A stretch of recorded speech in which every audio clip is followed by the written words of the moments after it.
Nakikita naman ng prosekusyon na desperado ang mga nagpapakalat ng mga naratibo sa social media ng mga trolls hinggil sa impeachment trial ni Vice President Sara Duterte.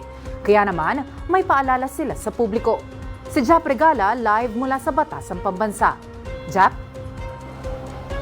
Sofia, hinihikayat ng prosekusyon ang taong bayan na tumutok sa paglilitis para hindi mabiktima ng fake news at misinformation. Kami sa prosecution, yung katotohanan lang ang gusto namin eh. Kaya nga dito pa lang makikita mo kung anong klase yung laban na to. Ito ay laban ng katotohanan at laban ng fake news. Yan ang binigyan diin ni House Prosecutor Joel Chua kaugnay sa isinagawang impeachment trial laban kay Vice President Sara Duterte. Anya, dapat tumutok ang publiko sa mga ginagawang paglilitis para maiwasan ang maling impormasyon. Kaya nga po hinihikayat natin, no, yung mga kababayan natin na subaybayan ang impeachment trial nang sa ganun ay hindi sila mapepeke. Kaya rin itinutulak ng mga mambabatas na maisagawa ang proceedings sa Filipino language ay para mas maintindihan ng taong bayan ang mga inilalatag na ebidensya at testigo. Hinihikayat din ni Counsel for the House Panel of Prosecutors Attorney Lorna Kapunan na piliin at pakinggang mabuti kung ano ang totoo at ano ang tama sa social media. Marami na kasi anyang naglipana ng mga naratibo sa social media na nagpapakalat ng maling impormasyon.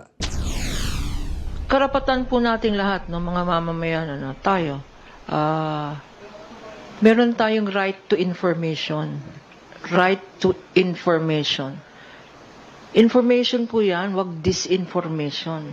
Wag wrong information. So let us learn to discern. Tignan natin, sino ba nagsasabi ng totoo dito? Ano ba yung ebidensya, yung bigat ng ebidensya? Nakikita rin ni Attorney Kapunan ang mga hakbang na ito ng mga trolls sa social media bilang desperado. I think that is a sign of desperation. Frustrated na sila. Samantala, Sofia, iginiit pa ng prosekusyon na hindi dapat matabunan ng mga personal na atake sa social media ang proceedings dahil nila pananagutan ang pinag-uusapan.